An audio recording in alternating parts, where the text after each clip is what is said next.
দর্শক আসসালামু আলাইকুম। বাংলাদেশের গোয়াইনঘাট উপজেলা, আমি আগে বলি যে বিশ্বের মধ্যে চীনের দুঃখ হুয়াংহু নদীকে বলা হতো চীনের দুঃখ, কিন্তু সেই চীন তাদের মেধা মননশীলতাকে কাজে লাগিয়ে এই হুয়াংহু নদীকে কাজে লাগিয়ে চীন এগিয়ে যাচ্ছে। কিন্তু পরিতাপের এবং দুঃখের বিষয় হচ্ছে বাংলাদেশের মাঝে গোয়াইনঘাট উপজেলার যোগাযোগ ব্যবস্থার দুঃখ দুর্দশা অবর্ণনীয়, যা বলার মতো ভাষা নেই। সেই রকম একটি রাস্তা গোয়াইনঘাট উপজেলার দীর্ঘদিন থেকে প্রায় 3 থেকে 4 বছর যাবৎ এই এলাকার এই পশ্চিম জাফলং ইউনিয়নের বাসিন্দারা যে দুঃখ কষ্ট দুর্দশার মধ্যে বসবাস করছেন, যাতায়াত করছেন, তা ভাষায় প্রকাশ করার মতো নয়। তো আজকে এইখানে এসেছি, আপনাদের বিস্তারিত বলবো। রাস্তাটার নাম সোনারহাট, যে সদর উপজেলা পশ্চিম জাফলং ইউনিয়ন। পশ্চিম জাফলং ইউনিয়ন এই যে এই রাস্তার কাজ চলছে, এই জায়গায় এই যে জায়গাটায় রাস্তার কাজ চলতেছে ওইটাই তো দীর্ঘতে সব মানুষের অভিযোগ যে এই রাস্তা যদি পর্যাপ্ত পরিমাণ শ্রমিক এবং কাজের শ্রমিক ঠিক রেখে কাজ করা হতো, তাহলে মানুষজনকে এইভাবে ভোগান্তির পোহাতে হতো না। এবং অত্যন্ত দীর্ঘতি এবং বিশ্বস্ত সূত্রে আমরা যেটা জানতে পারলাম, আজকে বিশ্বস্ত সূত্রে যেটা জানতে পারলাম, এই কাজ করার জন্য আমরা জানি না, আমরা এ নিয়ে কথা বলবো উপজেলা প্রকৌশল অধিদপ্তরে। এই কাজের জন্য নাকি মানুষের যাতায়াতের জন্য একটা ডাইভারশন বাইপাস রাস্তা করার কথা ছিল, সেটিও করা হয় নাই, যার জন্য মানুষের ভোগান্তি হচ্ছে। এবং অত্যন্ত ধীরগতিতে কাজ হওয়ার কারণে আজকে দেখতে পাচ্ছেন এই যে পশ্চিম জাফলং ইউনিয়নের সীমান্তবর্তী মানুষগুলার কি দুর্দশা হচ্ছে, এটা ভাষায় প্রকাশ করার কথা নয়। এ নিয়ে মানুষের ক্ষোভ, সাংবাদিকদের উপরও মানুষের ক্ষোভ। আমরা কেন বিষয় তুলে ধরি না? তা আমরা তো তুলে ধরি, প্রায় সময় তুলে ধরি, কিন্তু যারা দায়ভার নিবে, দায়িত্ববান নিবে, তারা যদি দায়ভার আর দায়িত্বভার নিতে অবহেলা থাকে বা দায়ভারে এড়ানোর মনোভাব থাকে, তারা আমাদের তো করার কিছু থাকে না। কারণ আমরা তুলে ধরার মালিক, আমরা তুলে ধরি, কিন্তু যারা কাজ করবেন, যারা দায়িত্বে আছেন, তারা যদি তাদের দায়িত্বভারতে কাজ না করে যান, সেটা তো আমাদের করার কিছু থাকে না।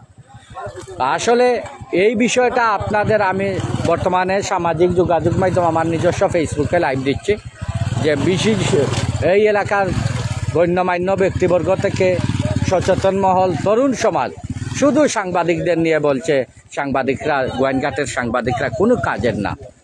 তা আসলে আমাদের কাছে সেই বিষয়টা দুঃখ কষ্ট লাগে এইসব কথা যখন শুনি, কিন্তু আমাদের করার কিছু থাকে না। আমরা বিভিন্ন সময় বিভিন্ন গোয়াইনঘাটের বিভিন্ন অসঙ্গতি নিয়ে কথা বলি, সমস্যা নিয়ে কথা বলি। এই উনাই ব্রিজ, গত 3 বছরে উনাই ব্রিজে যে মানুষের দুঃখ দুর্দশা ঘটেছে, সেটা আপনারা নিজের চোখে দেখেছেন। কিন্তু প্রশাসনের পক্ষ থেকে এই উনাই ব্রিজ নিয়ে মানুষ যেভাবে এই ভোগান্তি পেয়েছে, সেটা বলে বোঝানোর মতো নয়। আর বর্তমানে যে রাস্তার কাজ চলছে, গোয়াইনঘাট উপজেলা বন্যা প্রবণ, দুর্যোগ প্রবণ এলাকা। এখানে বছরে 3 থেকে 4 বার, 5, 6, 12 বন্যা হয়ে থাকে। কিন্তু এই এলাকার এই উপজেলার খনিজ সম্পদ দিয়ে দেশের অনেক কিছু হচ্ছে, কিন্তু আমাদের গোয়াইনঘাট উপজেলার মানুষের ভাগ্যের উন্নয়ন হচ্ছে না। কেন হচ্ছে না? আমরা গোয়াইনঘাটের মানুষ সচেতন নয়, যার জন্য আমি মনে করি গোয়াইনঘাট উপজেলার মানুষের ভাগ্যের পরিবর্তন হচ্ছে না। আমাদেরকে সচেতন হতে হবে, আমাদেরকে জাগতে হবে, স্থানীয় নেতৃত্বের প্রতি গুরুত্ব দিতে হবে। আমি যেটা মনে করি, স্থানীয় নেতৃত্বের প্রতি যদি গুরুত্ব দিই আমরা, তাহলে আমাদের দুঃখ দুর্দশা অনেকটা লাঘব হবে।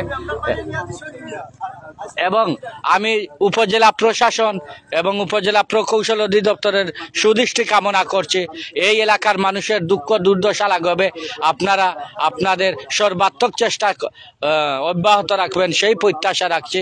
আর আপনারা দেখতে পাচ্ছেন এই এলাকার মানুষ গত 3-4 বছর যাবৎ যে দুঃখ দুর্দশা, এর পরে নিত্য প্রয়োজনীয় দ্রব্যমূল্য বৃদ্ধি পায় এই যোগাযোগ ব্যবস্থার কারণে। এবং এই পশ্চিম জাফলং ইউনিয়নটা হচ্ছে শীতকালীন সবজির জন্য অত্যন্ত পরিচিত এবং সবজি ভান্ডার বলা যায়। কিন্তু এই শীতকালীন সবজি যারা উৎপাদন করে থাকেন, ভালো যোগাযোগ ব্যবস্থা না হওয়ার কারণে তারা ভালো দাম পান না, এবং ভালো দাম না পাওয়ার কারণে এই দিন দিন এই সবজি চাষ থেকেও মানুষজন আগ্রহ হারাচ্ছে। এই দেখেন নিত্য প্রয়োজনীয় জিনিসগুলা মানুষজন কিভাবে নিয়ে যাচ্ছেন, এভাবে নেওয়া কি সম্ভব? দেখেন এভাবে মানুষ কিভাবে হেঁটে আসছে। এবং গোয়াইনঘাটে বর্তমানে যে কয়টা কাজ, রাস্তার কাজ হয়, ঠিকাদারি প্রতিষ্ঠানগুলো দিয়ে কয়দিন পর পর কাজ ফেলে রেখে চলে যায়। কোথায় উদয় হয় আবার কোথায় থেকে আসে কোনো জবাবদিহিতার বালাই নেই। এইরকম অবস্থায় গোয়াইনঘাটের বর্তমানে যোগাযোগ ব্যবস্থার কাজ চলছে।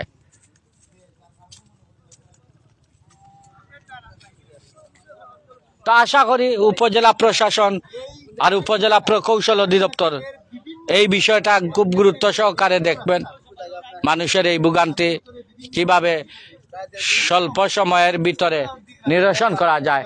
এবং আমরা জানতে পেরেছি যে একটা ডাইভার্সন বিকল্প ব্যবস্থা ছিল, সেটাও দেওয়া হয় নাই।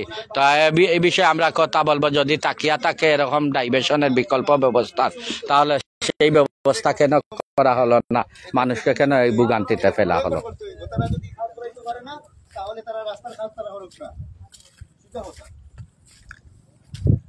এই দেখেন, তাহলে যদি কাজ শুরু করা হয় তাহলে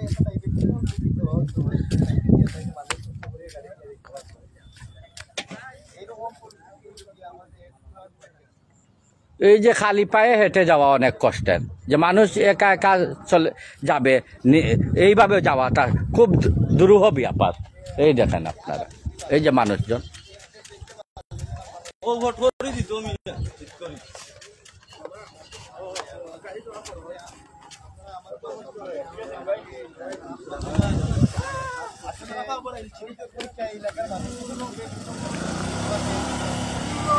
দেখাও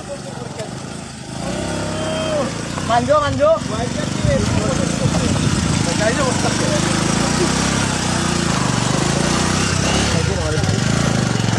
এই যে রোপণ করা যাবে, হাল চাষ করা লাগবে না, এমনিতে ধান চাষ করা যাবে। এই যে অবস্থা গোয়াইনঘাটের উনাইর রাস্তার, সোনারহাট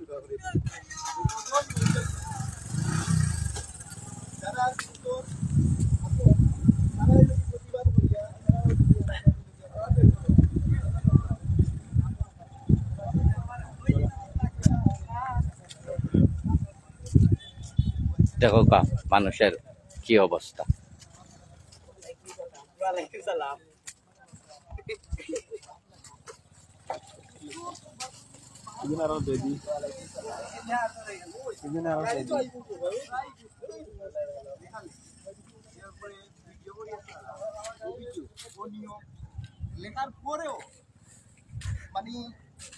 তো সবাইকে ধন্যবাদ। ইনশাআল্লাহ পরবর্তী কোনো ভিডিওতে আপনাদের সাথে কথা হবে, সেই প্রত্যাশা রাখছি। আল্লাহ হাফেজ, আসসালাম।